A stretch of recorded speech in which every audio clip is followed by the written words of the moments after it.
Yo, what's good, y'all, man? We got my boy Think Story, man. GV Season 2 trailer breakdown. So like us, my channel, hit the bell if you're new. Shout out my boy Think Story, man. Let's see his breakdown.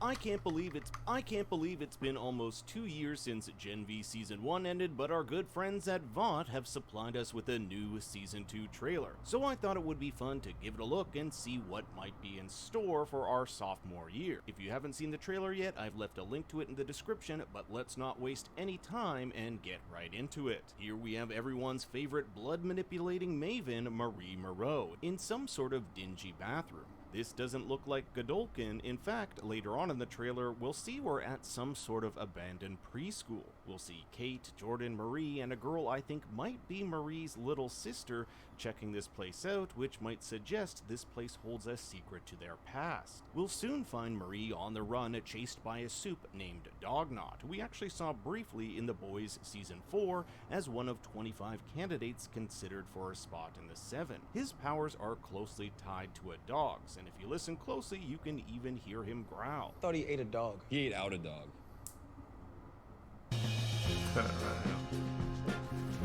Hey, this sound like...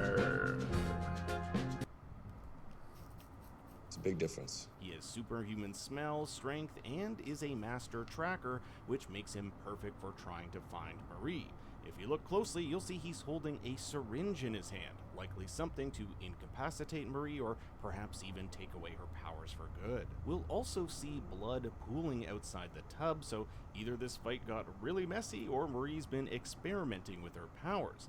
Luckily, Marie is saved by Starlight, and if the events of Gen V Season 2 pick up right after The Boys Season 4, this will take place sometime after Starlight witnessed Huey being captured. This looks to be the motel where Marie is staying, and Starlight tells her she needs her help, which involves her re-enrolling at Godolkin. If this is going to happen, it's going to require some major players. Since the last we saw Marie, she was imprisoned and framed as one of the students responsible for the massacre at Godolkin, which we saw at the end of Season 1. I believe this has something to do with Godolkin's new dean, Cypher. He sees something in Marie, and due to his ties with Vought, orchestrated a deal to get Marie and the others out of confinement in order to return to school and become part of his super soldier project. This likely has something to do with his belief that Marie might be one of the most powerful soups to ever live. My guess is Marie initially rejected this idea, ran away, but is swayed by Starlight to go back to act as a sort of double agent.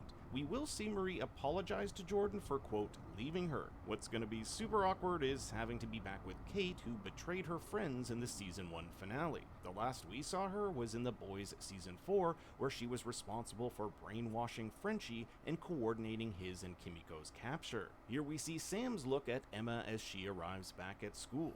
These two had a little love affair in Season 1, so this is going to be really awkward. You'll note the Whataburger in the background and television playing an episode of Firecrackers The Truth Bomb. Sam once again on the lawn outside Godolkin, fidgeting while it looks like Justine, the gossip maven, is next to him. You'll also see a teleporting soup in the background playing football with himself. Here's the trailer's first look at the new dean, Cypher, who states that the school has become a, quote, monument to mediocrity. This suggests he's going to be a total hard-ass and reinforces his motivation to create an elite group of super soldier students at any cost. This is hilariously juxtaposed to Emma in Hawaiian hulu skirt and Lei being tossed in a game of flip cup. I do think this idea of frat parties will play a larger role this season, as this shot sees the deep in what appears to be some sort of frat initiation. Now, Cypher has some sort of connection to Elmira, the adult rehabilitation center it appears Marie and the others were taken to following the events of Season 1.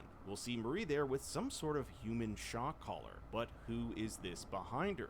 Could it possibly be her little sister, who we've yet to see as an adult? That certainly would give Cypher leverage over Marie to get her to do what he wants. Here we have what appears to be a flashback to Vought's Project Odessa. This was a secret project headed by founder of Godolkin University, Thomas Godolkin. And judging by what we see, it looks like this project got off to a bloody bad start. Starlight tasks Marie with stopping it, and it appears Cypher knows something about this project. Odessa also happens to allude to the Odessa Network, which helped Nazi war criminals escape after World War II, and we all know Frederick Vaught was a Nazi. On stage at what looks like some sort of Comic-Con panel with the logo The Guardians of Godolkin, we see Jordan and Emma walk out with their parents clapping. They are now officially Guardians of Godolkin, along with Sam and Kate. They are enshrined with people like Queen Maeve and Crimson Countess in this celebration on Thomas Godolkin Day. We'll also get this interesting shot of Cypher stabbing himself across from Andre's father, Polarity. Now, because of actor Chance Perdomo's death last year, the actor who played Andre, his character had to be cut from the show, but it looks like they're having Polarity on a mission to find out what happened to his son. Now, Polarity has the ability to control metal, but I wonder, judging by Cypher's face, if Cypher does this to himself, or maybe he can take other people's powers. I mean, he does feel pretty comfortable grabbing Kate, although I should say that is done with a cloth to prevent her bare hand from touching him. That's all to say that he doesn't seem to be intimidated by other supes, so he himself likely has crazy powers. Cypher believes that his students can, quote, level up under the right amount of pressure, which may explain why he has them pitted against each other in these UFC-style cage matches. Here we'll see Marie against Jordan and a new ability unlocked for her. It seems Marie can manipulate all of the blood within Jordan and have her float in the air. Unless this is a total fake out and it's someone in the audience doing it. But I don't think that, since later in the trailer we'll see Marie levitating several of her friends, perhaps seeing how far she can push her powers. Someone with a sledgehammer attacks the gang at the abandoned preschool. It's possible it's this guy, a supe named Vikor, who we saw in the teaser trailer at Godolkin, which suggests he might be one of Dean Cypher's henchmen charged with bringing them in. This shot looks to show Marie using some sort of healing power to save someone, perhaps her sister or Polarity. The power makes the entire room shake and lights flicker, which has me leaning more towards Polarity. Here is Cypher, a goat, and Marie in what I think is a glimpse at Cypher's power. He makes this goat spontaneously explode, which means he has a power similar to Marie's or Victoria Newman's, or has the ability to use the abilities of those around him. Whatever it is, he seems to be training Marie. And here we see Marie using her powers in the real world with a blood-like whip to attack those around here. Here we have Sam in another one of his hallucinations, giving me vibes of the puppet sequence from Season 1. Polarity here alongside Kate breaking into Cypher's office, which would imply they found something bad on the new Dean.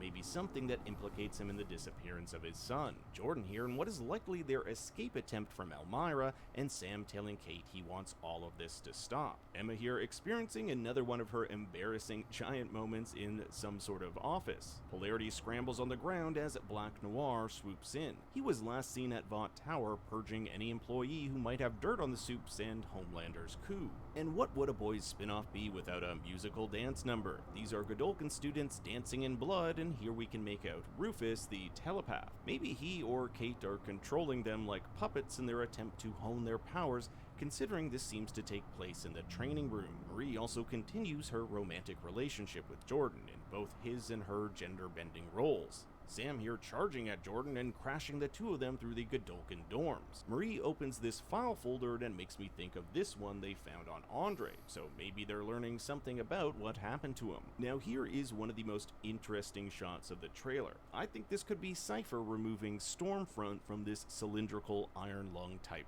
tube. All we really get to see is a charred part of the head, so it's possible it's someone else's decomposed corpse which is being preserved. In which case it might be Thomas Godolkin or Frederick Vaught, or maybe someone was cooked inside this tube. We'll see what appears to be this tube in this shot here. Now here is something wild. This looks to be Polarity going on some sort of killing spree. It sort of matches this image of him in the teaser, and we hear how he wants to burn Godolkin to the ground.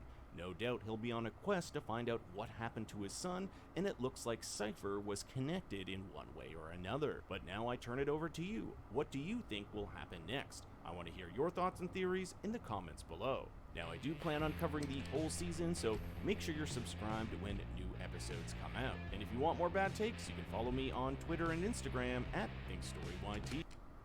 Anyway, man, like it, somebody trying to hit the bell. If you're new, let me know what y'all think. Let me know kind of below. But yeah, GV season 2 trailer breakdown. Alright, peace.